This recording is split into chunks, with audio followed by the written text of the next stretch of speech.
राधा स्वामी। गुरु के दर्शन के बिना अब नींद तक आती नहीं।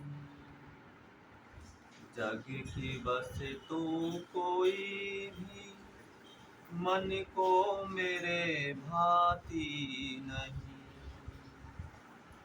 आओ प्यारे देओ दर्शन, हूँ बिकल मैं रात दिन। ताकती हूँ रहा तेरी छवि नजर आती नहीं। गुरु के दर्शन के बिना अब नींद तक आती नहीं। मैं तो तेरे शरण आई, तुमको मेरी लाज है। मैं तो तेरे शरण आई, तुमको मेरी लाज है। छोड़ कर तेरे चरण में अब कहीं जाती नहीं। तेरा ही विश्वास मुझको और तेरी आस है। तू है साथी एक मेरा और कोई साथी नहीं। तू है साथी एक मेरा और कोई साथी नहीं। मैट कर तेरे ताप चित को मेरे कर दे आप शांत। मैट कर तेरे ताप चित को मेरे कर दे आप शांत। राधा स्वामी भक्ति दीजे, शक्ति घबराती नहीं। गुरु के दर्शन के बिना अब नींद तक आती नहीं। राधा स्वामी।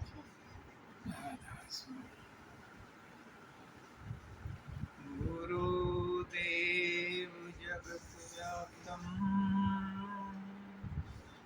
ब्रह्मा विष्णु शिवात्मकम् गुरु परतरम् नैति तस्मै श्री गुरुवे नमः। सर्वे भवन्तु सुखिनः, सर्वे सन्तु निरामयाः, सर्वे भद्राणि पश्यन्तु मा कश्चित् दुःखभाग्। परम तत्वदार परम पुरुष धनी मालिक पुष्करनाथ जी महाराज की पवित्र आत्मा, सभी सत्संगी भाइयों बहनों माताओं बुजुर्गों सबको राधा।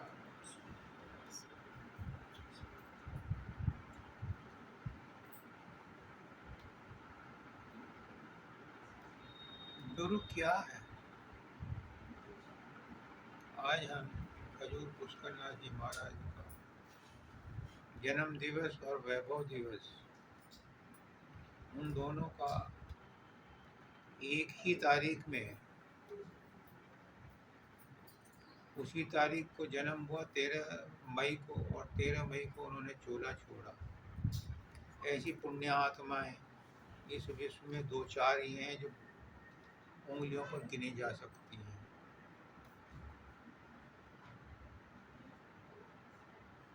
उनमें से एक जैनियों के तीर्थंकर हैं महावीर, उनका भी जन्म और चोला उन्होंने भी एक ही तारीख को छोड़ा।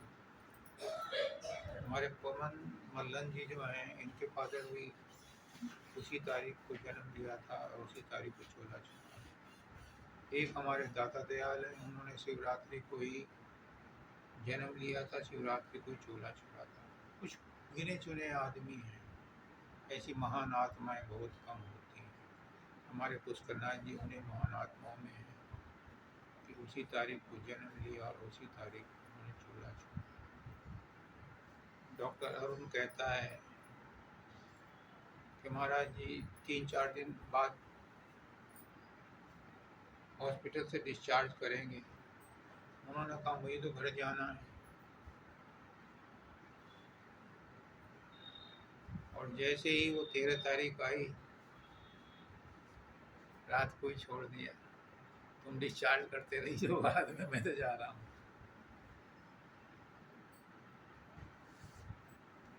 गुरु मेरे दृष्टिकोण से माँ है, और मेरी 3 माएँ हैं। कृष्ण भगवान की तो 2 माँ थी, मेरी 3 माँ। एक मानव दयाल जी, दूसरे शब्दानंद जी, तीसरे पुष्करनाथ जी।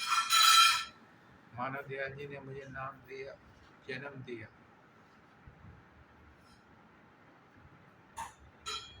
शब्दानंद जी ने मुझे आचार्य बनाया, मुझे ग्रेजुएट बनाया। और पुष्करनाथ जी ने मुझे अपने जैसा बना दिया। और चलते हुए कह गए कि जाओ तुम्हारी पढ़ाई पूरी हो गई, अब तुम अपना काम। दाता दयाल जी जब चौथी बार अपने गुरु के पास आगरा गए, तो हुजूर महाराज ने पूछा क्यों आए हो? कि गुरु के दर्शन करने आया हूँ। उन्होंने कहा गुरु क्या आगरा में रहता है? तुम्हारी पढ़ाई होगी तो अपना काम करो। उसके बाद वो आगरा नहीं गए। और जब कभी आगरा से जाते थे तो अपनी ट्रेन में जो खिड़की होती थी उसका शटर डाउन कर देते थे, कोई आगरा की चीज दिखाई ना दे। ऐसे ही मेरे जो तीसरी माँ थी पुष्करनाथ जी, इन्होंने मुझे 23 फरवरी सत्संग था दाता दयाल के वैभव दिवस में, कह दिया कि जाओ तुम्हारी पढ़ाई पूरी हो गई। मैं और केदारनाथ जी थे। उससे पहले उन्होंने कह दिया था 24 जनवरी में कि जिस किसी को कुछ पूछना हो राजेश से पूछिए।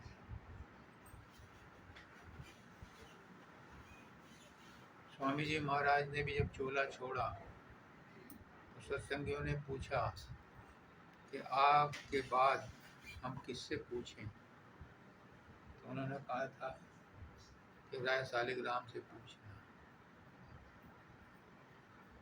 ये बाबा फकीर ने पूछा दाता दयाल से कि आपके बाद में किसके पास जाऊं पूछने के लिए? कहा सामन सिंह जी के पास जाना। तो बाबा फकीर सामन सिंह जी को भी गुरु मानते थे। आज भी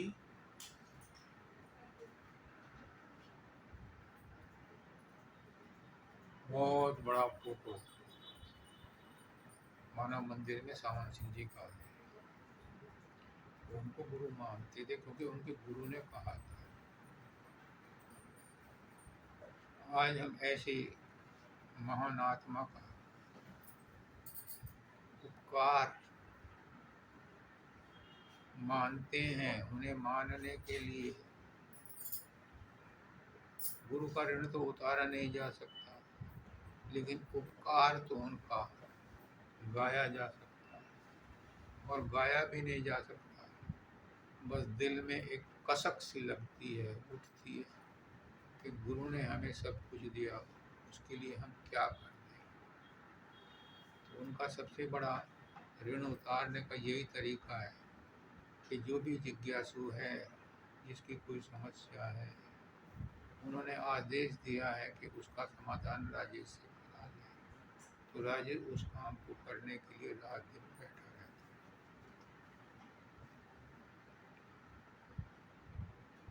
कल भी हमारा जो सत्संग था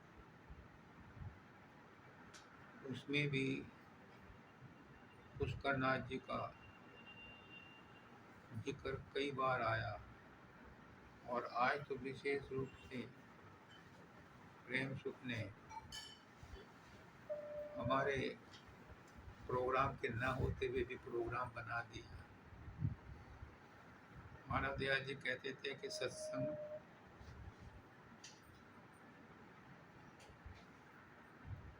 होता नहीं है, हो जाता है। तो आज निश्चित नहीं था तो भी हो गया। क्यों? क्योंकि गुरु शरीर नहीं है, गुरु अजर अमर अविनाशी तत्व है, परमात्मा का ही रूप है। उसका जिक्र तो हर समय होता ही रहता है, हम करें या ना करें, हमें उसका आभास हो या ना हो, लेकिन सांस तो चलता ही रहता है। और सांस कौन चलाता है? वही गुरु चलाता है, वही चेतना चलाती है, वही आत्मा चलाती है, जो सीमित नहीं है, असीम है। आत्मा किसी की व्यक्तिगत प्रॉपर्टी नहीं है। कोई कहता है मेरी आत्मा तेरी आत्मा, वो अभी प्राइमरी में है। आत्मा किसी की भी व्यक्तिगत नहीं है। क्यों? जब उस मालिक ने कहा मैं एक से अनेक हो जाऊं, तो वही अनेक आत्माओं में प्रकट हो गया। तो परमात्मा किसी की निजी संपत्ति नहीं है, तो आत्मा भी निजी संपत्ति नहीं है। आत्मा भी परमात्मा का ही अंश है, और परमात्मा सार्वजनिक है, पीडब्ल्यूडी की सड़क है। तो आत्मा भी सबकी सार्वजनिक है। ये तो हमने चोरी और सीना चोरी भी की है कि उस परमात्मा की आत्मा को अपनी आत्मा कह रहे हैं, और सीना जोरी ये है कि तू दूसरा है, तू दूसरा है, तू दूसरा है। ये सीना जोरी है सब उसी की। तो फिर अकड़ किस बात की, द्वैत किस बात का? जब सब कुछ वही है, सबके अंदर सब कुछ वही है, तो फिर हम अपनी नज़र में दूसरों को छोटा, दूसरों को हीन, दूसरों को कमजोर क्यों समझते हैं?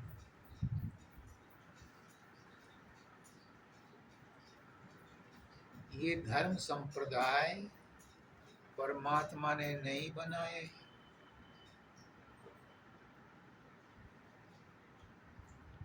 ये चार वर्ण परमात्मा ने नहीं बनाए। परमात्मा ने संसार बनाया, परमात्मा ने इंसान बनाए, लेकिन रिश्ते किसने बनाए? ये परमात्मा ने नहीं बनाए, ये इंसान ने बनाए। और इन रिश्तों में उलझ करके इंसान ने परमात्मा को भुला दिया। रिश्ते तो इंसान ने बनाए हैं, और इन रिश्तों को मानने से ही वो संसारी बना है।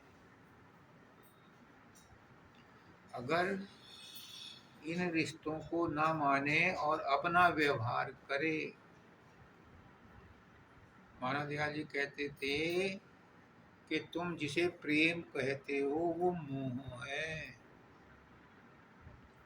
अगर वैसा ही प्रेम तुम संसार के सब बच्चों के साथ करो तो प्रेम कहलाएगा। अपने बच्चों के साथ तो प्रेम करते हो, दूसरे बच्चों के साथ घृणा करते हो, या दूसरे बच्चों को बुरा कहते हो, तो ये प्रेम नहीं है जो तुम बच्चों के साथ करते हो।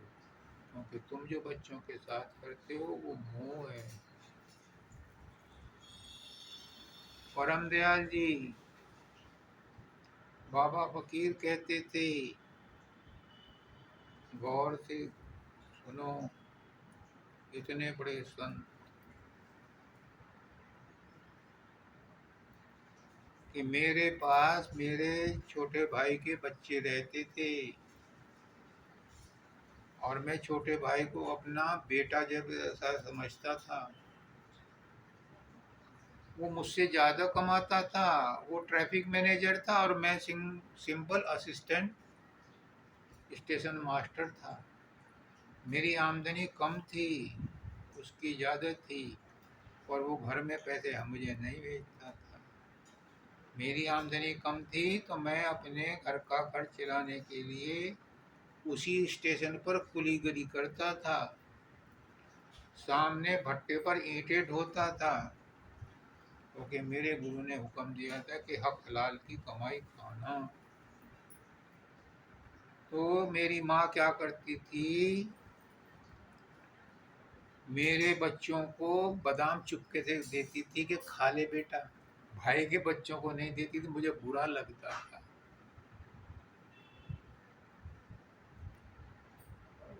भेदभाव क्यों करते हो? दूसरा कौन है? क्या दूसरे के अंदर परमात्मा नहीं है? अगर सबके अंदर परमात्मा है तो सबको परमात्मा का दर्जा क्यों नहीं देते? कल भी जिक्र आया था कि ये संभव नहीं है, सबको एक जैसा संसार में व्यवहार नहीं किया जाता। तो मानव दयाल जी कहते हैं, पुष्करनाथ जी कहते हैं कि संत मत भी सबके लिए नहीं है, संत मत उसी के लिए है। मोक्ष सबके लिए नहीं है, मोक्ष उसी के लिए है जिसे संसार से आसक्ति नहीं है, जिसे संसार में मोह नहीं है, उसके लिए मोक्ष है, उसके लिए संत मत है। संत मत सनातन धर्म की आखिरी सीढ़ी है। और सनातन धर्म क्या कहता है? सनातन धर्म कहता है कि हम सदा से सनातन रूप से उस परमात्मा के अंश हैं। और संत मत क्या कहता है कि आप अंश हो लेकिन अभी अनुभव नहीं हुआ। ये चौथी अवस्था संत मत वाले बताते हैं, संत मत वालों को सदगुरु बताता है कि जब उस अवस्था में पहुंच जाओगे तब कहना कि हम सब एक हैं। और वो पहुंचना है सतलोक में। सनातन धर्म में सतलोक का जिक्र नहीं है। सनातन धर्म में वेद शास्त्रों में उपनिषदों में आत्मा परमात्मा का जिक्र है, आत्मा और ब्रह्म का जिक्र है। लेकिन ब्रह्म कहाँ से आया है उसका जिक्र नहीं है। ब्रह्म आया है पर ब्रह्म से, ब्रह्म के ऊपर है पर ब्रह्म, वही परमात्मा है, वही सतलोक में सत्य पुरुष है। उस पर ब्रह्म के बारे में कोई नहीं बताता। ब्रह्म तक तो सब कुछ बता देते हैं, सब लोग बता देते हैं, पर ब्रह्म के बारे में कोई नहीं बताता। क्योंकि वहाँ तक पहुँच तब होगी जब ब्रह्म का पाल्ला पार करोगे, जब त्रिकुटी से परे जाओगे तो ब्रह्म को क्रॉस करके पर ब्रह्म में पहुँचोगे। जब पर ब्रह्म में पहुँचोगे तब परमात्मा को मिलने का दावा कर सकते हो।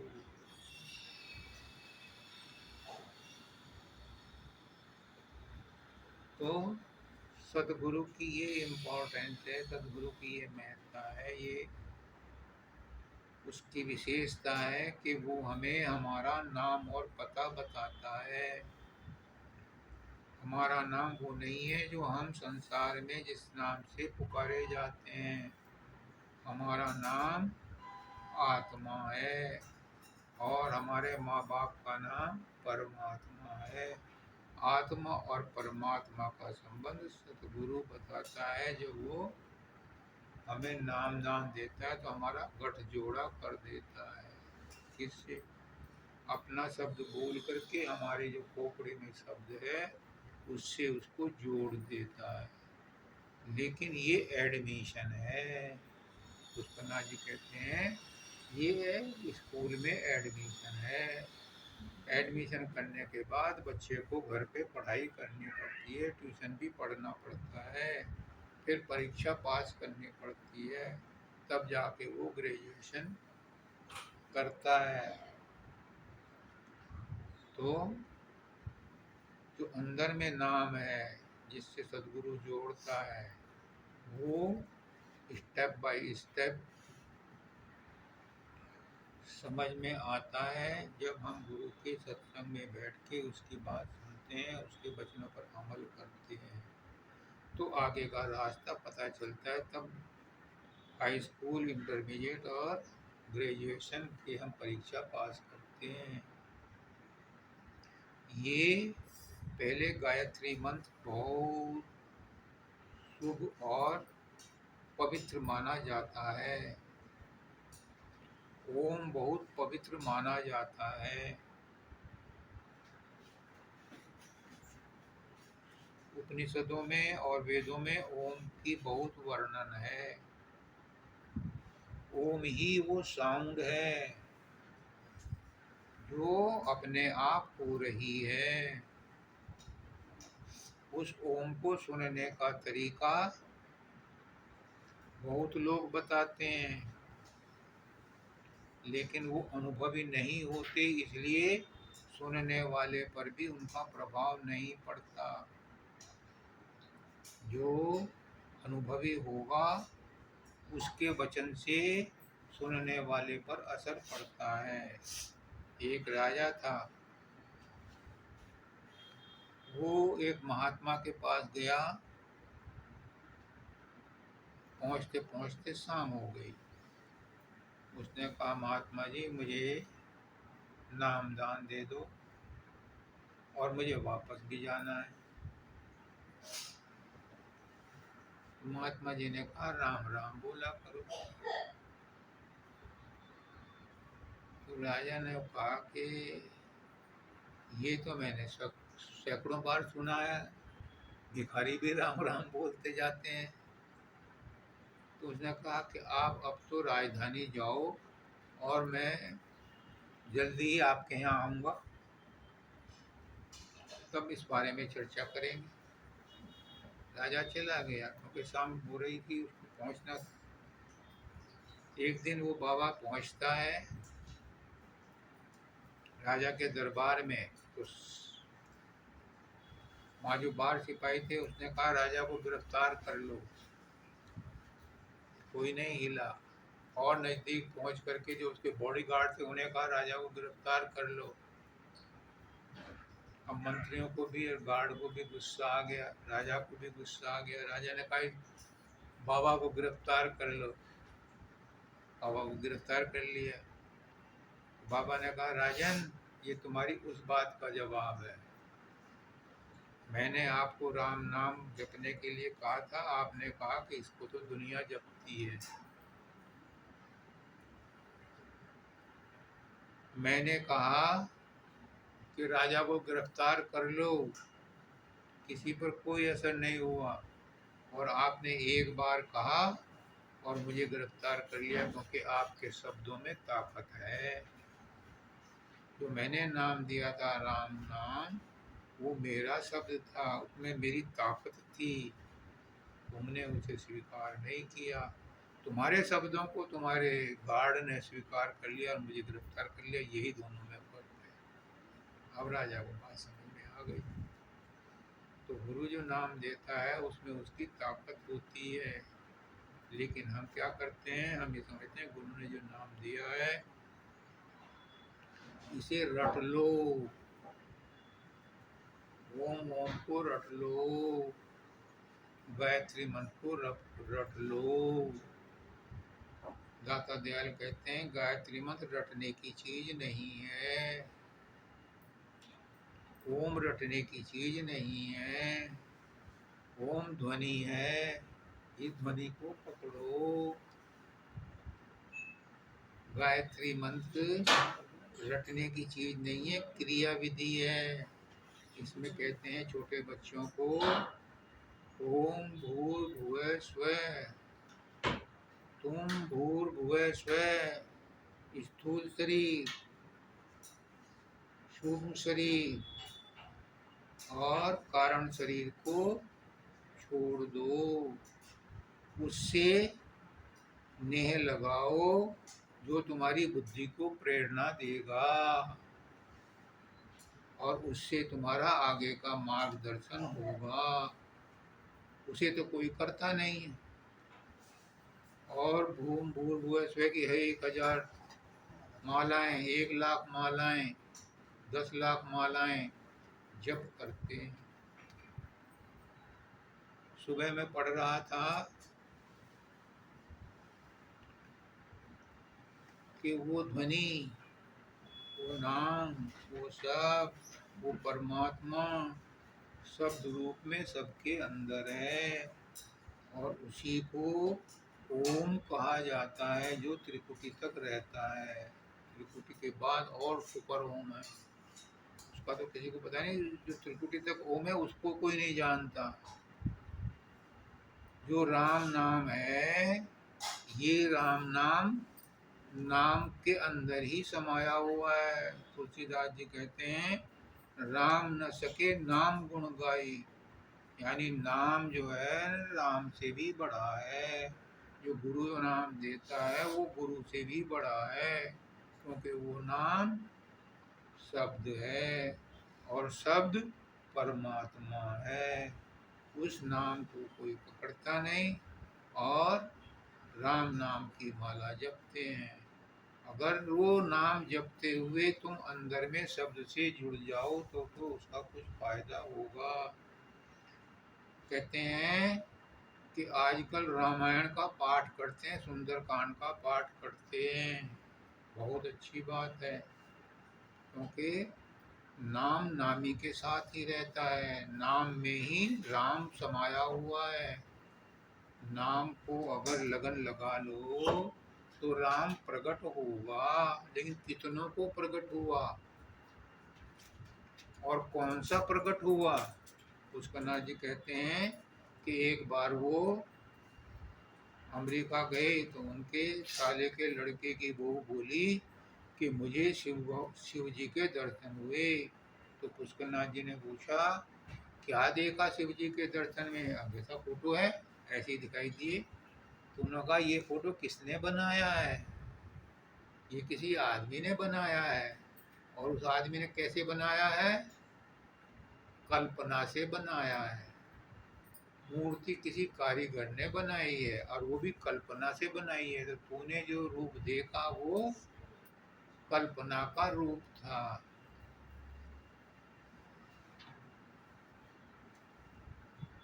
वो किसी मन का बनाया हुआ रूप था जो तूने देखा। अगर असली रूप देखा होता तो शब्द में गुम हो गई होती। सुंदरकांड करते हैं, रामायण का पाठ करते हैं, अखंड रामायण करते हैं और ढोल मजीरे बजाते हैं। कुछ तो किराए के मंडली बुला लेते हैं कि पाठ हो रहा है। किसको सुना रहे हो? किसको दिखा रहे हो? अपने बच्चे से बात करते हो तो ड्राइंग रूम से उठ करके अपने कमरे में चले जाते हो, एकांत में बात करते हो। कोई डिस्टर्ब ना करे, किसी की बात में दखल ना पड़े, एकांत में कान से लगा करके बात करते हैं अपने बच्चे से। और भगवान को लाउड स्पीकर पर सुनाते हैं दूसरों को कि हम पाठ कर रहे हैं, भले ही किसी के घर में बीमार हो और उसको परेशानी हो रही है। ये किसको सुना रहे हैं? वो शब्द जो आपके घट में हो रहा है उसको एकांत में सुनना चाहिए था, और सुन रहे हैं लाउड स्पीकर लगा करके दूसरों को सुनाने के लिए। तो क्या वहां तक पहुंचेगी आवाज? नहीं पहुंचेगी। मानव दयाल जी कहते हैं कि जिंदगी का साज भी क्या साज है, बज रहा है रात दिन फिर भी नहीं आवाज है। उस अंदर के साउंड की आवाज नहीं है। जो जितना एकाग्र होता है उसे उसी मात्रा में वो सुनाई देता है।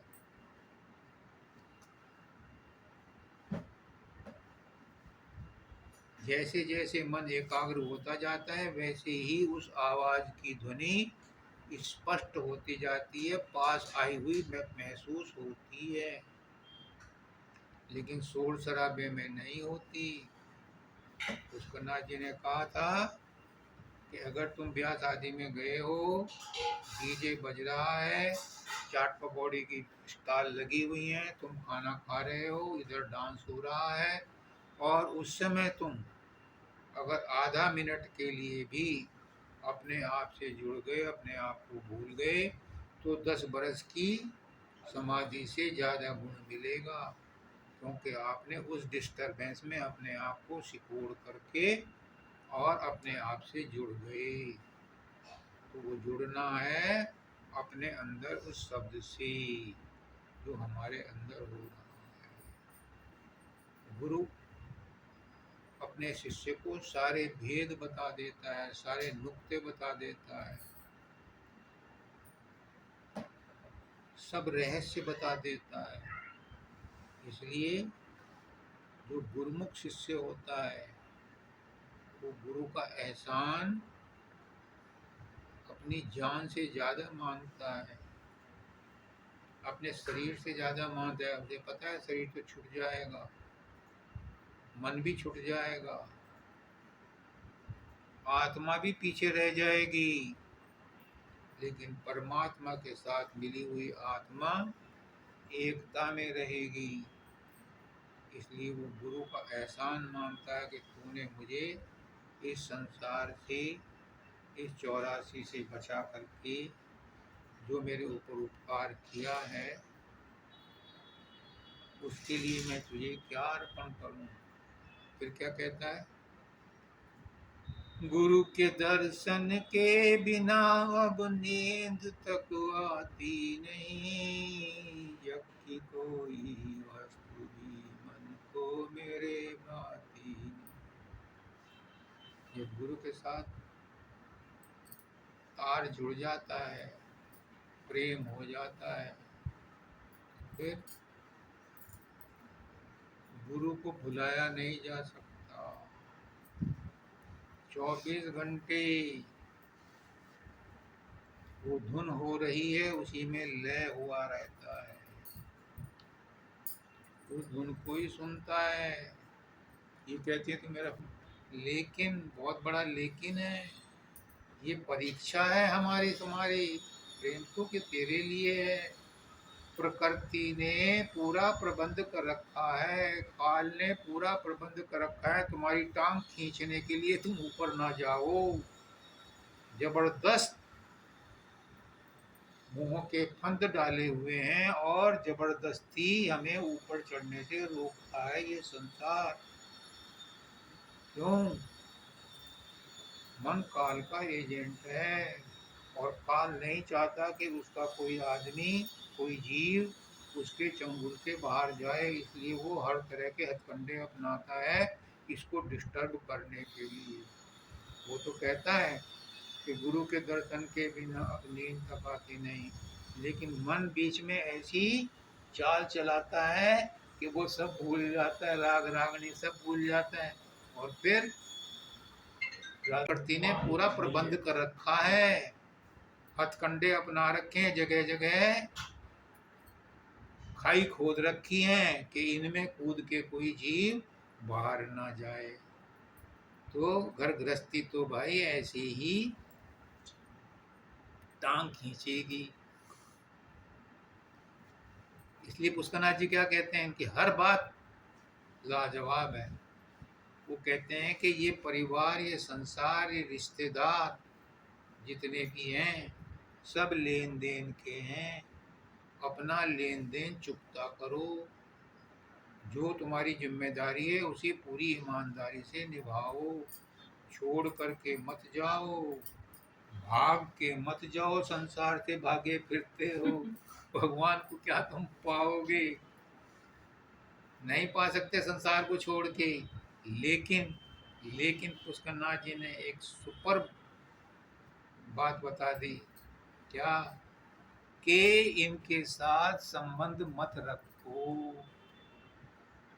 पूरा जिम्मेदारी निभाओ, लेकिन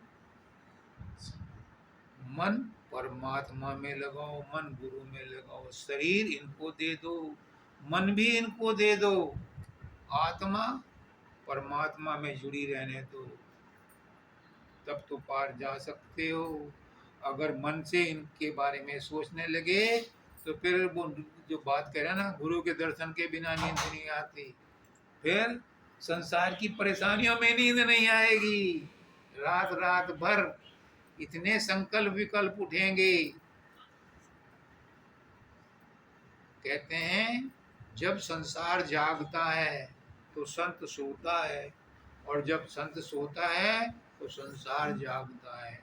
इसका क्या मतलब है? संसार में हर काम लोभ लालच के लिए होता है, संत उनसे बरी रहता है।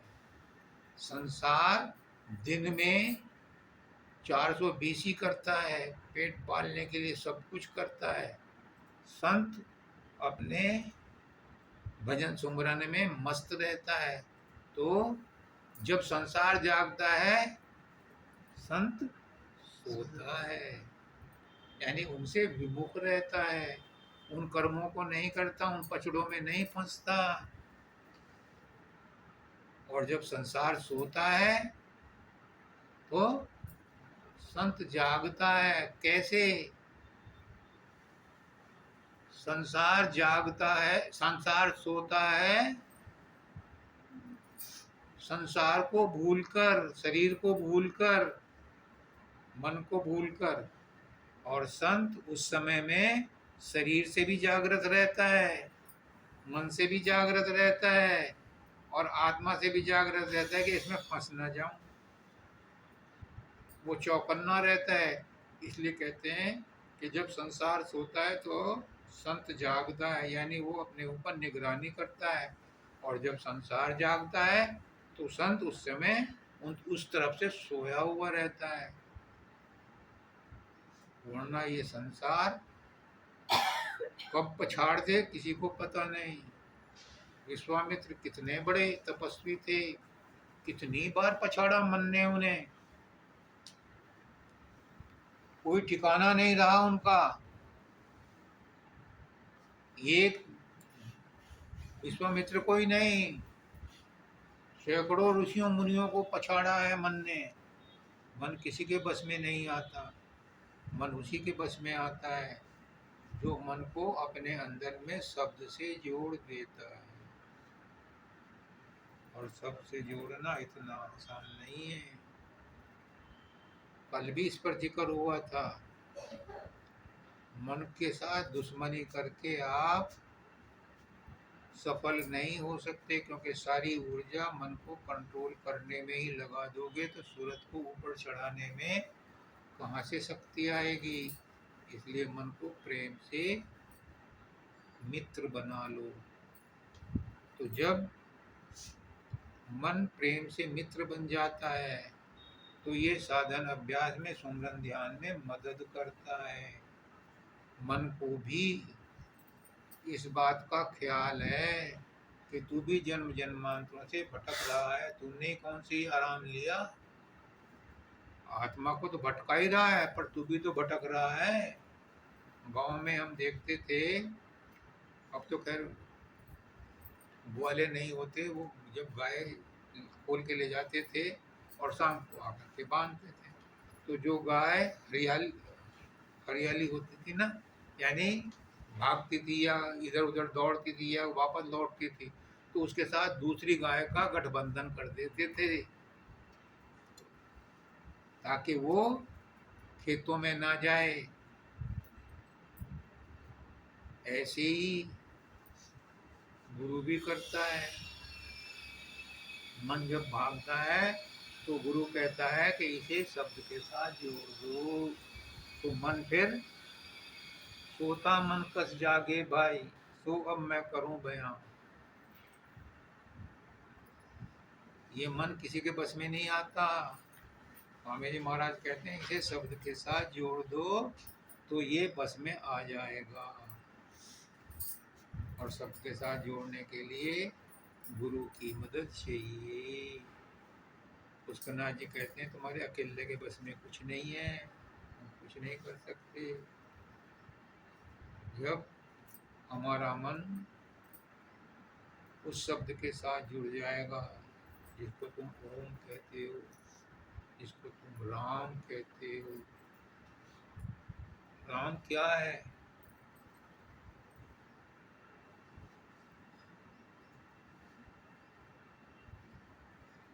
राम के 4 नाम हैं।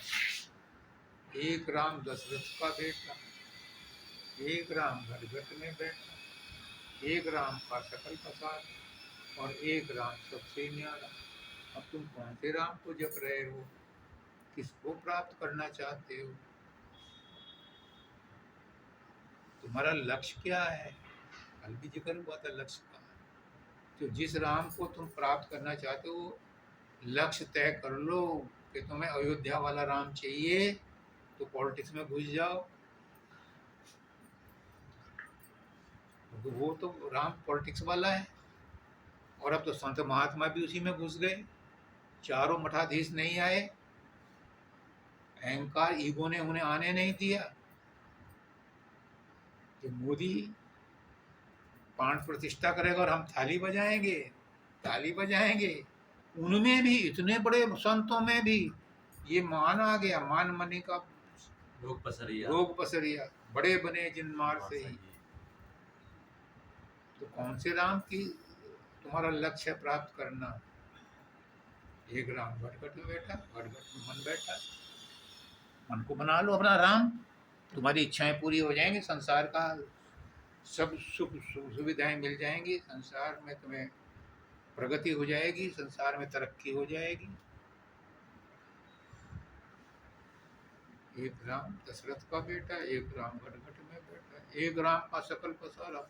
एक राम वो है जो ब्रह्म है, त्रिकुटी में बैठा है, सारा पसारा उसी का है। ब्रह्मा विष्णु महेश रात दिन लगे रहते हैं। ब्रह्मा रचना करता रहता है, विष्णु उसकी पालन करता है, और ब्रह्मा जी डेंटिंग पेंटिंग करते हैं। उसको पकड़ लो, उसको पकड़ के भी लक्ष्य तो ना मिला। हमारा असली लक्ष्य क्या है मनुष्य योनि में आने का? कि इस जन्म में हम आवागमन से मुक्त हो जाएं, वरना जन्म लेना, पढ़ना लिखना, शादी ब्याह करना, बच्चे बनाना, मौज मस्ती लेना और राम नाम सत्य होना, ये काम तो और योनियों में भी हो रहा। फिर मनुष्य योनि में क्यों आए? इसी की क्या इम्पोर्टेंस थी? औरों में भी कट जाते। लेकिन मनुष्य योनि में एक स्वतंत्रता है, एक ऑप्शन है, एक प्रिविलेज है कि इसमें सीमित मात्रा में कर्म करने की छूट है मनुष्य को। और योनियों में तो सब स्ट्रक्चर्ड, प्री प्लान्ड भाग्य लिखा होता है। वो सब वही करते हैं जो उसमें लिखा होता है, और मनुष्य भी वही करता है जो भाग्य में लिखा होता है। लेकिन मनुष्य के पास एक विवेक है, उसके अनुसार वो किस काम को करना है, किसको नहीं करना है, ये बात मनुष्य को मिली है। वो इस विवेक को इस्तेमाल करके अपने कर्मों को सुधार सकता है या बिगाड़ सकता है। Choice is yours. अगर बिगाड़ोगे तो और जन्मों में और योनियों में जो कर्म है उनसे भी ज्यादा कर्म बन जाएंगे, क्योंकि और योनि में कर्म बनते ही नहीं, उनमें तो भुगतान ही भुगतान है। और मनुष्य योनि में भुगतान तो हो ही रहा है, कर्म भी नए बन रहे हैं, क्योंकि ऑप्शन मिली हुई है। अगर मनुष्य योनि में हमने कर्म ना बनाए तो पुराने कर्मों की टोकरी खाली हो जाएगी, नए बनेंगे नहीं, तो छुटकारा। और पुराने तुम भुगत रहे हो, नए और बनाए जा रहे हो तो कर्मों की टोकरी और भारी हो रही है, तो फिर छुटकारा ना मिले। इससे तो और योनियों में बेहतर थे, कम से कम नए तो ना बनते, पुराने ही कटते। तो इस मामले में पुष्करनाथ जी कहते हैं कि तुम अपने कर्मों की टोकरी गुरु के चरणों में डाल दो। गुरु क्या करता है? तुम्हारे कर्मों को जला देता है, माचिस लगा देता है। प्रारब्ध कर्म तो थोड़े से हैं, संचित कर्म तो बहुत बड़े हैं। गुरु संचित कर्मों की टोकरी में ही माचिस लगाता है, प्रारब्ध तो भुगतान करने पड़ते हैं। क्रियमाण कर्म लिखे नहीं जाते, लेकिन जितना में वो माचिस लगाता उससे ज्यादा तुम और भर लेते हो। तो गुरु भी बेचारा क्या करे।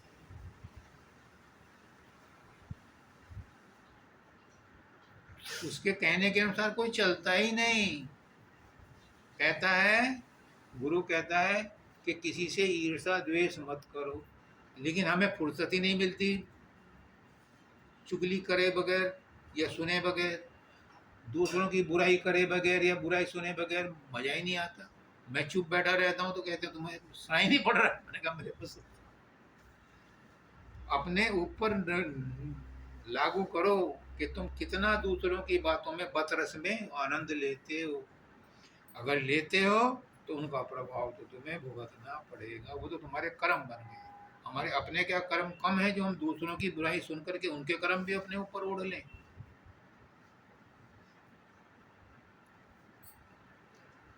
ये समझने की बात है। ये छोटी छोटी बातें हैं जिनसे हमारे कर्म पड़ते हैं। कहते हैं कि सच बोलना चाहिए, लेकिन सच है क्या? पुष्करनाथ जी कहते हैं सच में और झूठ में सिर्फ इतना ही अंतर है, कोई लंबी चौड़ी चीज नहीं है, फर्क नहीं है। झूठ आंखों से दिखाई देता है और सच इन आंखों से दिखाई नहीं देता, चमड़े की आंखों से। सच तो मन की आंखों से या आत्मा की आंखों से दिखाई देता है। और हम संसार में जिसके बारे में भी चर्चा करते हैं, हम कहते हैं मुझे सब पता है, मैं सब जानता हूँ। किसके बारे में जानते हो? इस संसार के बारे में। अपने बारे में कितना जानते हो? कुछ नहीं। क्योंकि जो जानते हो इन आंखों से दिखाई दिया है, इन कानों से सुनाई दिया है, वो सच नहीं है, वो तो झूठ है। तुम्हारे सामने किसी ने कत्ल कर दिया, तुम कहते मुझे पता मेरे सामने कत्ल करा, लेकिन कौन से देखा तुमने? इन आंखों से देखा। ये आंखों से देखा, ये झूठ है। एक छोटी सी कहानी सुनाता हूँ, अभी पता चलता है। एक कसाई था, उसके बाड़े में एक गाय आ गई। उसने सोचा आज तो बिना पैसे के आ गई, उसने मारा उसे, बेच दिया। अब उसका मालिक आया, कहने लगा तूने मेरी गाय को मारा। हाँ मारा। उन्हें झूठ नहीं बोला, मारा। क्यों मारा? मेरे बाड़े में आई थी। तेरे बाड़े में कोई भी आ जाएगा उसे मार देगा तू? चल राजा के पास। राजा के पास गए दोनों। तो राजा ने कहा कि तूने इसकी गाय मारी, तूने पैसे दिए थे? अगर नहीं, अगर इसके पैसे दे। वो कहने लगा मुझे तो हुक्म आया था ऊपर से कि जो भी तेरे बाड़े में गाय आएगी उसे तो आज मार लेना। जब मैं अपने वो कर रहा था, नमाज पढ़ रहा था, तो मुझे वहाँ से एलाम आया था। तो राजा ने कहा फिर मैं इस बात का निर्णय कल दूंगा, आज नहीं देता। इस केस का फैसला कल सुनाऊंगा। राजा भी अपने गुरु के पास गया कि ऐसी ऐसी समस्या आ गई गुरुदेव, क्या करूं? अब बैठ समाधि में। उन्होंने समाधि में बैठा दिया। अब राजा को सच्चाई पता चल गई।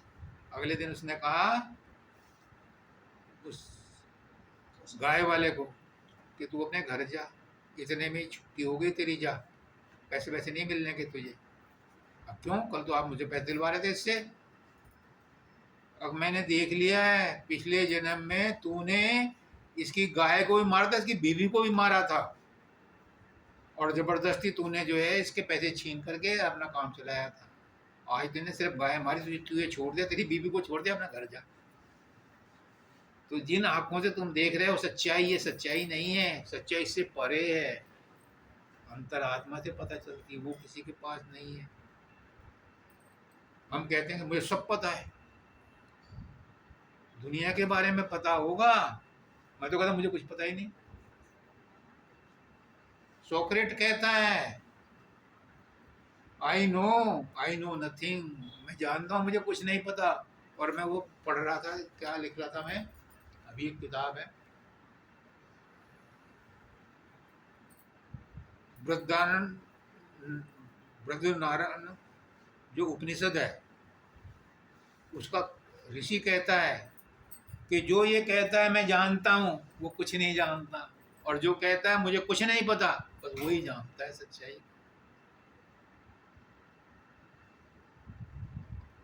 ये बात कौन बताता है? ये बात गुरु बताता है। हम अपने मन से, अपनी बुद्धि से, अपने आप किताब पढ़ करके कुछ का कुछ मतलब निकाल लेते हैं, लेकिन किताबों में क्या लिखा है, कि संत ने क्या कहा है, उसकी व्याख्या कोई गुरु ही सही बता सकता है। एक गुरु जी थे, वो सत्संग दे रहे थे, और मुझ जैसा बेवकूफ़ मैं बैठा हुआ कॉपी पेंसिल लेकर के नोट करता रहता था, फिर आकर के उन्हें अपने घर पर पेयर करता था और उन्हें फिर छापता था। तो जब वो शिष्य अपना उसको फेयर कर रहा था, एक महात्मा आ गए, उन्होंने कहा कि भाई क्या कर रहे हो? अब मैंने कल गुरु ने सत्संग दिया था, उनको फेयर कर रहा हूँ, जल्दी जल्दी मैं तीर कांटे सांकेतिक रूप में लिखे थे उनको पूरा कर रहा हूँ। तो उसने कहा मैं देखूं क्या है। उसमें लिखा था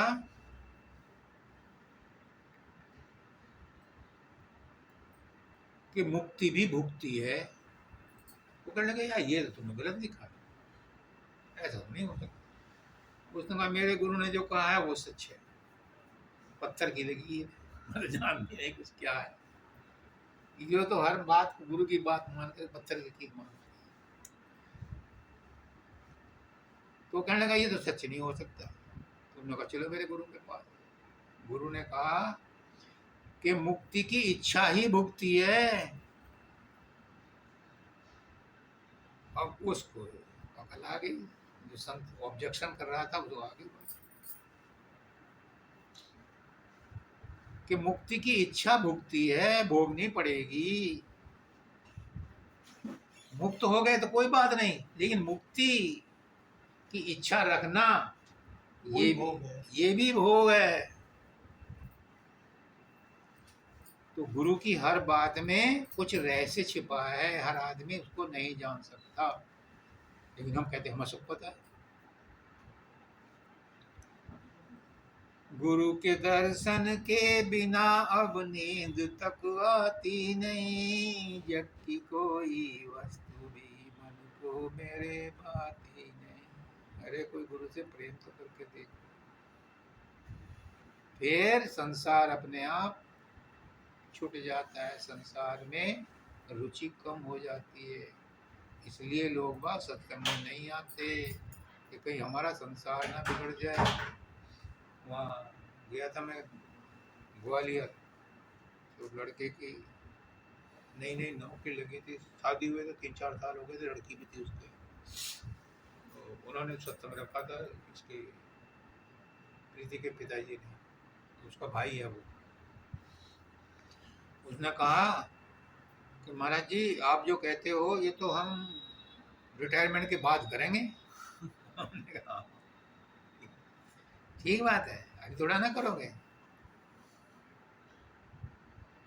अभी तो खाने कमाने के दिन है, खाओ पियो ऐश करो। लेकिन मैंने कहा कि जब गाय बुढ़ी हो जाती है, वो दान ब्राह्मण दान भी नहीं लेता उसका। जब बुढ़े हो जाओगे ना तो पैरों में जान नहीं रहेगी पलौथी मार के बैठने की। मैं तो अब भी कोशिश कर लेता हूँ। तो जिस समय तुम सोचते हो कि उस समय परमात्मा को याद करेंगे, उस समय तुम्हारा शरीर ही काम नहीं देगा, और फिर आदतें ऐसी बन जाएंगी कि उन्हें मोड़ा नहीं जा सकता। जो पेड़ मोटा हो गया, बड़ा हो गया, उसे तुम तिरछा नहीं कर सकते। जो वो कमजोर था, जो वो सिंपल एक उंगली के बराबर था, उसे मोड़ सकते थे। मैंने देखा है लोग पेड़ों को मोड़ मोड़ के, उनकी शाखाओं को मोड़ मोड़ करके और तरह तरह के वो बना लेते हैं डिजाइन। वो शुरू से ही कोशिश करते हैं। और मैंने तो यहाँ तक भी पढ़ा है कि चाइना वाले 5-6 साल की लड़कियों को ही घर से निकाल देते हैं, मतलब ट्रेनर ले जाता है उन्हें, और ओलंपिक में उनको ही मेडल मिलते हैं, क्योंकि वो उनको बचपन से ही सारी क्रियाएं सिखाते हैं, बड़ा होकर के नहीं सीखी जाती। तो शुरू से ही सत्संग में अगर ध्यान लग गया तो परमात्मा जिसे मिल गया उसे सब कुछ मिल जाता है। संसार तो उसको फिर अपने आप ही मिल जाता है। पर ये ध्यान भी तो जब ही लगता है जब ऊपर से आदेश होते हैं गुरु के। बिना उसकी मर्जी के पत्ता नहीं हिलता, लेकिन प्रयास करना तो जरूरी है। हम कब तक इंतजार करते रहेंगे कि उसकी मौज आएगी? इसलिए हमें हर समय प्रयास करते रहना चाहिए। चाबी 2 लगती हैं लॉकर में, एक ब्रांच मैनेजर की, एक कस्टमर की। अगर कस्टमर अपनी चाबी ना लगाए तो ब्रांच मैनेजर की चाबी से नहीं खुल सकता, और कस्टमर अपनी चाबी लगाता रहे और ब्रांच मैनेजर की चाबी ना लगे तो भी नहीं लॉकर खुलता। इसलिए प्रयास तो हमें करते ही रहना है। उसकी चाबी कब लगेगी वो जाने, उसकी मौज। हम भिखारी हैं, हम उसके दर पर पड़े हैं। कब उसकी मौज आएगी, दरवाजा खोल लेगा, क्या दे दे उसकी मर्जी। हम उसे ये तो नहीं कहते दरवाजा खोल मुझे दे, उसकी मर्जी। तो इसलिए हमें अपना प्रयास तो करना ही है जितना हमसे हो सकता है, क्योंकि हमें मनुष्य योनि में यही एक सुविधा दी है कि तुम प्रयास करो। दूसरी योनियों में सुविधा नहीं है, उसमें तो नपातुला बंधा हुआ ही भोग भोगना है। हम नए कर्म भी कर सकते हैं। पर दूसरी योनि में इसमें एक ये तो फर्क है, जैसे दूसरी योनि में कोई मखाना गाय बैल भैंस कुछ है या सांप ही है, हैं? हमने तो अपने उसमें कुछ करा नहीं, और चलते चलते उसने टक्कर मार दी या काट लिया, तो वो भी तो हमें फल हो गया। वो कौन सा फल हो गया हमें? ये जिंदगी आज की नहीं है। तुम आज की तारीख में देख रहे हो कि उसने मेरे साथ बुरा कर दिया, उसने मुझे चोट मार दी, उसने नुकसान पहुंचा दिया। ये आज का नहीं है, ये हजारों करोड़ों अरबों खरबों जन्मों से चला आ रहा है। जब धृतराष्ट्र अंधा था, उसने पूछा, उसके बाद युद्ध के बाद, महायुद्ध के बाद, महाभारत के बाद कैसे, मैं अंधा क्यों हूँ? मैंने क्या जुर्म किया था इस जन्म में? मेरी माँ ने अगर आंख बंद कर ली थी तो मेरा क्या कसूर है? उसने कहा कि तू अपने आप जान ले। कृष्ण ने उसके सिर पे हाथ रख दिया। देख पिछले जन्म, जब 106 जन्म में पहुंचा तो उसने देखा कि उसने अपने तीर से एक भिड़ड़ की आंख फोड़ी थी। अब तो समझ में आ गया कि ये तो 106 जन्म पहले का हिसाब अब चुकता करना पड़ रहा है। तो कर्म तो तुम्हारे पुराने हैं, हमें याद नहीं है, उसे याद है। वो कुछ नहीं भूलता। वो फेसबुक का सर्वर है, एक एक मिनट, एक एक सेकंड, एक एक सब चीज उसके अंदर लिखी हुई है। हमारी जन्म पत्री में मोटे मोटे हिसाब लिखे हुए होते हैं, लेकिन उसकी जन्म पत्री में एक एक क्षण का हिसाब लिखा होता है कि कब किसने क्या किया था। पुष्करनाथ जी ने बोला उसको, वहाँ एक बुढ़िया आती थी धाम पर, वो रोज शिकायत करती थी, हर बार शिकायत करती संडे को कि मेरी बहू मुझे बहुत परेशान करती है। पुष्करनाथ जी चुप रहते थे। एक बार उन्होंने मेरे सामने कहा कि शुक्र है तू रोटी देती है। हाँ रोटी देती है, तो बस सब्र कर। और रोटी देने से इसका क्या संबंध है? अब तुमने तो पिछले जन्म में उसे मारा था, रोटी भी नहीं दी थी, चिमटों से मारा था, और फिर आग जला के उसे जलाया था तूने, उसके कपड़ों में आग लगा के। तेरे कपड़ों में तो आग नहीं लगाई। उसके बाद वो चुप रही, कभी नहीं बोली है वो बुढ़िया अभी भी वो। तो आज के हम जिन बातों का जिक्र कर रहे हैं ये आज के नहीं है, कर्म पुराने हैं। आगे क्या है? आओ प्यारे देव दर्शन, हूँ विकल मैं रात दिन, ताकती हूँ रहा तेरी छवि नजर आती नहीं। क्यों नहीं नजर आती? उसकी छवि क्यों नजर नहीं आती यार? क्यों हम रोते रहते हैं? जो भक्त होता है, गुरुमुख होता है, वो बहुत दुखी होता है। आम इंसान तो खाया पिया और सो गया, उसे नींद भी नहीं आती, वो दुखी रहता है। क्यों? उसे गुरु के दर्शन नहीं होते, छवि नजर नहीं आती। क्यों? ये मन चांडाल साथ लगा हुआ है, ये दुनिया की रंगीनियां सामने ला देता है और उसका ध्यान भंग कर देता है, और वो रोता है कि छवि नजर नहीं आती। क्यों? क्योंकि मन ने हाईजैक कर लिया। सुमरन हो रहा है लेकिन मन कहीं और है। माला तो कर में फिरे, जीप फिरे मुकमाई, और मनुआ तो चौदिसी फिरे, ये तो सुमरन ना है। सुमरन कर रहा है लेकिन उसे महसूस हो रहा है कि मन तो कहीं और ही है, परमात्मा में तो लगा ही नहीं। तो आओ प्यारे देव दर्शन, हूँ विकल मैं रात दिन, ताकती हूँ नजर आती नहीं आती। क्या है फिर इसका इलाज? आगे मैं तो तेरे शरण आई, तुमको मेरी लाज है, छोड़ कर तेरे चरण में अब कहीं जाती नहीं। कृष्ण भगवान कहते हैं अर्जुन को 18 अध्याय पढ़ाने के बाद, सर्वधर्मान परित्यज्य मामेकम शरणं व्रज, अहम त्वां सर्व पापेभ्यो मोक्षयिष्यामि मा शुचः। मैंने तुझे अब तक जो कुछ भी पढ़ाया कुछ समझ में आया? हाँ आ गया, कुछ कुछ आ गया। नष्टो मोहा स्मृति लब्धा, मेरा मोह नष्ट हो गया है, मुझे याद आ गया है, मुझे समझ आ गई है। अब मैं वो करूंगा जो आप कहोगे। आपके प्रताप से सब कुछ समझ में आ गया है, लेकिन अभी भी पूरी तरह समझ में नहीं आया था, क्योंकि पूरी तरह शरणागत नहीं हुआ था। उन्होंने तो कहा था कि सब कुछ भूल जा और मेरी शरण में आ जा, मैं तुझे सब पापों से सब कर्मों से मुक्त कर दूंगा। और स्वामी जी महाराज क्या कहते हैं? शरणागत जब हुआ किसी का, तुझको बंदे चिंता क्या, गर हृदय में चिंता व्यापे, धोखा है शरणागत न।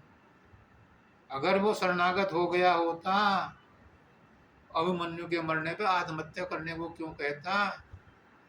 शरणागत नहीं हुआ था, शर्म लिहाज में कह दिया कि मुझे समझ में आ गया। जिसको शरणागत हो जाता है उसे फिर जग की चिंता नहीं रहती। घर में क्या होगा उसे चिंता नहीं रहती, शाम को रोटी मिलेगी कि नहीं मिलेगी उसे चिंता नहीं रहती। क्यों? क्योंकि वो दीन दुनिया से अलग हो गया। ये सबके लिए नहीं है, ये सब उनके लिए है जिसे आवागमन से मुक्ति चाहिए, जिसे दोनों नाव में पैर रखने हैं, शरीर संसार भी चाहिए और परमात्मा भी चाहिए, दोनों नहीं मिल सकते। मुक्ति चाहिए हमें आवागमन। अगर आवागमन से मुक्ति है चाहिए तो कृष्ण भगवान कहते हैं जिसको मैं अपना धाम देता हूँ उसका सब कुछ छीन लेता हूँ, उसे कष्ट देता हूँ, फिर क्यों रो रो करके भाग करके कहीं आते हो? फिर उसे सहो। जो वो कष्ट दे रहा है उसका कोई पर्पज है, वो कर्म कटवा रहा है।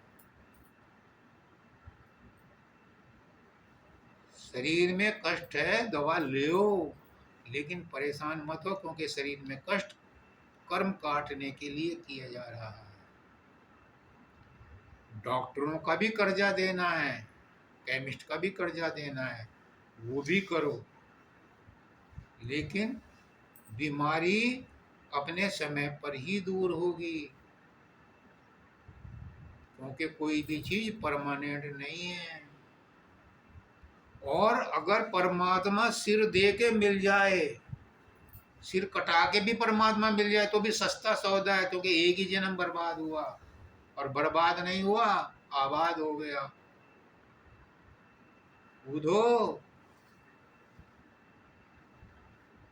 इसको करना इतना आसान नहीं है। यह सिर दे के होते हैं सौदे। हमने प्रेम किया है कान्हा से, तेरा ज्ञान कहाँ रखे संभाल के? एक मन था, वो तो उसके कान्हा के साथ चला गया। तेरा ज्ञान कौन से उसमें रखे हैं? हमारे पास तो है ही नहीं कोई पोट। अगर गर्दन भी कट जाए और परमात्मा का सौदा हो रहा है तो कट जाने दो।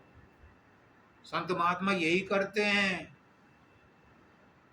कितनी कितनी परेशानियां आती हैं, सब सहते हैं, हंसते हंसते सहते हैं। मंसूर ने सही खाल खींच ली उसकी,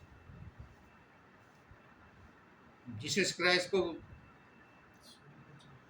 सूली पर चढ़ा दिया, किले ठोक दी, और वो फिर भी कह रहा है, हे परमात्मा इन्हें माफ कर दे, ये नहीं जानते ये क्या कर रहे हैं। सिर दे के होते हैं सौदे, उधो आस की इतनी सस्ती नहीं है। तो दोबारा पढ़ो इसे। मैं तो तेरे शरण आई, तुमको मेरी लाज है, छोड़ कर तेरे चरण में अब कहीं जाती नहीं। अब तो शरणागत की लाज तेरे हाथ है। जब द्रौपदी को कोई सहारा नहीं मिला तो उसने कृष्ण को याद किया कि मेरी लाज तेरे साथ, मेरी लाज तेरे हाथ, मेरी लाज तेरे हाथ, और वो तुरंत उसने लाज बचा ली। करके तो देखो। हम तो कहते हैं बहुत कष्ट हो रहा है, राधा भागी हुई गई, बहुत कष्ट हो रहा है। अरे इस कष्ट को अगर सह लेती तो हो सकता है वहीं परमात्मा मिल जाता, गुरु वहीं मिल जाता। वो नपातुला देता है, उसके यहाँ बहुत बड़ा बैरोमीटर लगा हुआ है, ज्यादा नहीं देता किसी को दुख तकलीफ। कहते हैं कि दुख तकलीफ में मर गए, कोई नहीं मरा दुख तकलीफ से आज तक। वो नपातुला देता है, उतना ही देता है जितने के बर्दाश्त होती है और जितने से कर्म कट रहे हैं।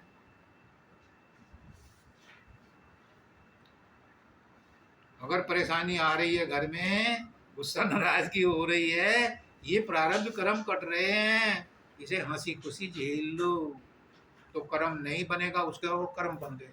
और कितने बन गए ये नहीं, क्योंकि उसने उस मालिक पर भरोसा नहीं किया, उस पर एतराज किया, मेरे साथ अन्याय हुआ है, मुझे मानसिक शांति नहीं मिली। मानसिक शांति क्या बाहर में मिलेगी? मन कहाँ है? मन अंदर है, तो मानसिक शांति कहाँ मिलेगी? अंदर में ही मिलेगी, और तुम मुझे बाहर खोज रहे हो।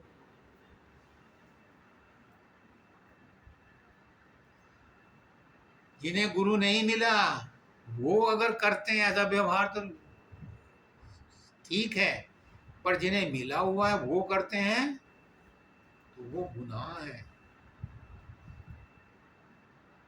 जो भगवान को नहीं मानता, भगवान उससे नाराज नहीं होता, भगवान किसी से भी नाराज नहीं होता। जो भगवान को मानता है फिर भगवान का अनादर करता है, उसकी अपनी आत्मा उसे सजा देती है, परमात्मा ने किसी को सजा देता है। मानव दयाल जी कहते हैं कि संत मत में आओ ही मत, और आए हो तो फिर उसके असूलों पर चलो। गुरुमुख बन करके मनमुख मत बनो। मनमुख रहो, कोई परेशानी नहीं, संसार तुम्हारा कुछ नहीं बिगाड़ेगा, ऐसो आराम मिलेगा, सब कुछ मिलेगा, जो भाग्य में है वो सब मिलेगा। लेकिन भाग्य में मुक्ति नहीं है, मुक्ति इसी जन्म का कर्म है। भाग्य में गुरु है, गुरु तो भाग्य से मिलता है, लेकिन मुक्ति तो इसी जन्म का कर्म है। गुरु मिलने के बाद भी लोग गुरु की बात नहीं मानते तो मुक्ति कहाँ से मिल जाएगी? मुक्ति भाग्य में नहीं लिखी होती। आगे क्या है? तेरा ही विश्वास है और तेरी मुझको आस है, तू है साथी एक मेरा और कोई साथी नहीं। बस यही निचोड़ है, संत मत का निचोड़ यही है। तो काकड़े वाली माता जी हैं, मैंने उनको एक बार कह दिया था, आप ही के सत्संग में ऊपर हो रहा था कि मैं क्या करूं। मैंने कहा तुम कहो तू मेरा मैं तेरी, और वो इसी बात को रटती रहती, तू मेरा मैं तेरी, तू है साथी एक मेरा और कोई साथी नहीं। और परमात्मा क्या कहता है? तू हुआ मेरा तो देख मैं भी तेरा हो गया। तुम बन के तो देखो उसके, वो तुम्हारा बनने को तैयार बैठा है। कमी हमारी तरफ से ही है, उसकी दात में कोई कमी नहीं है, वो तो दात देता ही रहता है, लेकिन हमारा ही झोली छोटी है, हम ही अपना मुंह खोलना बंद कर देते हैं। अगर हमारा लोटा उल्टा पड़ा है तो बारिश तो हो रही है और उसमें दात नहीं आ रही, उसमें बारिश नहीं आ रही। और वो लोटा उल्टा हमारा क्यों हो रखा है? क्योंकि मन हमारा काल का एजेंट है, वो हमें सदगुरु के सत्संग में भी ध्यान से बैठने नहीं देता, उसकी बात को सुनने नहीं देता, संसार की बातें ही सोचता रहता है, और उसमें भी नुक्ताचीनी करता था, इफ एंड बट लगाता रहता है। पुष्करनाथ जी कहते हैं कि जो इफ एंड बट लगाता है गुरु उनसे दूर ही रहता है। एक एक बात लाख लाख रुपए की है, अनमोल है। लाख रुपए भी तो मोल लगाना हो गया, अनमोल है उनका हर वचन। आगे, मेट कर तेरी ताप चित को, मेरे कर दे आप शान। हाँ जी, मेट कर त्रैताप मेरे, दिल को कर दे आप शांत। त्रैताप क्या है? शारीरिक दुख, मानसिक दुख और आत्मिक दुख। शरीर का दुख सबको है, कल भी जिक्र हुआ था, कोई घर ऐसा खाली नहीं, कोई आदमी ऐसा खाली नहीं जिसमें शारीरिक दुख ना हो। मानसिक दुख भी सबके अंदर हैं, सबको मिलते हैं, लेकिन ये दोनों बर्दाश्त कर लेते हैं। आत्मा का अज्ञान ये बड़ा भारी है, ये नहीं छूटता, ये गुरु की संगत में ही छूटता है। आत्मा का अज्ञान, आत्मा का ज्ञान लोगों को 100% लोग यही समझते हैं कि मुझे सब पता है, लेकिन आत्मा के बारे में कितना पता है किसी को नहीं पता। आत्मा क्या है, परमात्मा का आत्मा से क्या संबंध है, इसका किसी को ज्ञान नहीं। और यही त्रैताप है, यही आत्मा का अज्ञान है कि मैं कौन हूं और परमात्मा क्या है, उसका मेरा क्या संबंध है। ये बात समझ में आ जाए, अभी मुक्ति। आत्मा परमात्मा से अलग नहीं है, सूरज की किरण सूरज से अलग नहीं है, बूंद समुद्र से अलग नहीं है। दिखाई दे रही है, प्रतीत हो रही है, लेकिन वास्तव में उनमें एकात्मता है, एकता है। मेरी आत्मा और मेरे गुरु की आत्मा, परमात्मा की आत्मा एक हैं, एक थी, एक रहेंगी, कभी अलग हो नहीं सकती। ये मानने की बात है।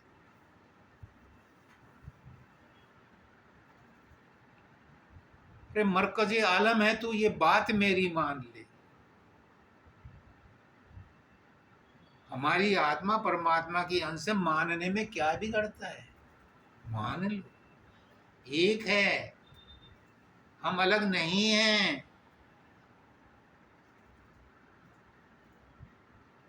जब हमने मान लिया तो हमारे मानने से ही संभव होता है। मैं मानता हूं कि मेरी ये माँ है, तो मेरी माँ है। मैं माँ को माँ नहीं मानता तो नहीं है। तुम कहते हो ये मेरा पुत्र है, तो पुत्र है, मत मानो पुत्र, नहीं होगा। क्या बेनिफिट मिलेगा? तुम मुझे गुरु मानते हो तो मैं गुरु हूं, मत मानो तो कौन मानता है? कौन? हजारों नहीं मानते, और मैं तो खुद कहता हूं मैं गुरु नहीं हूं, लेकिन जो मानता है उसे फर्क बेनिफिट मिल जाता है उसका। तो मानने से बेनिफिट मिला, तो मान लो कि आत्मा तुम्हारी परमात्मा की अंश है, अलग है नहीं, हो नहीं सकती। जिस दिन तुम्हारे अंदर ये विश्वास हो गया, कुछ करने की जरूरत नहीं, साधन ध्यान करने की कोई जरूरत नहीं, समाधि ध्यान लगाने की कुछ जरूरत नहीं, माला पहनने की कोई जरूरत नहीं। बस एक ही बात समझ लो कि वो और मैं अलग नहीं है। पुष्कर जी मुझे बार बार कहते, राजेश तू और मैं अलग नहीं है। मैं भी सबसे यही कहता हूँ, तू और मैं अलग नहीं है। क्यों? अलग है ही नहीं, हो ही नहीं सकते। ये मान्यता ही गलत बना रखी है हमने कि वो मुझसे अलग है। यही मान्यता को तोड़ना है, यही झूठ पर आधारित है। परमात्मा और मैं एक हैं, एक थे और एक रहेंगे, क्योंकि उसी परमात्मा ने कहा था मैं एक से अनेक हो जाऊं। तो वही तो सब रूपों में अलग अलग बना हुआ बैठा है। मैं कौन सी नई बात कहता रहा हूं? जब उसने कहा था मैं एक से अनेक हो जाऊं, तो अनेक रूपों में वही तो प्रकट हुआ। प्रकृति ने शकल अलग अलग दे दी, ये 5 तत्व तो तुम्हारे मिट जाएंगे। लेकिन जो एक से अनेक हुआ था वो तो अभी भी अनेक में रहता हुआ भी एक ही है। शरीर तो अलग अलग हैं, ये 5 तत्व तो प्रकृति के हैं, ये तो मिट जाएंगे।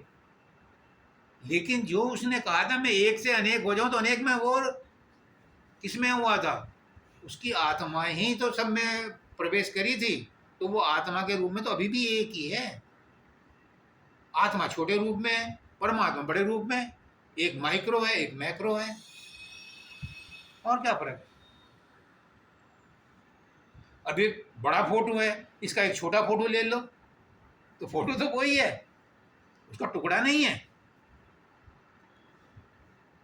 बड़ा फोटो और छोटा फोटो, बड़े फोटो का टुकड़ा नहीं है, वही है। तो हम उसके टुकड़े नहीं हैं। हम कहते हैं हम उसके अंश हैं, अंश भी नहीं है, हम वही हैं। तुम क्यों नहीं कहते डंके की चोट पे कि मैं वही हूं? और गुरु क्या कहता है? तो तुम असी तू वही है। यही तो सच्चा ज्ञान है, तू वही है।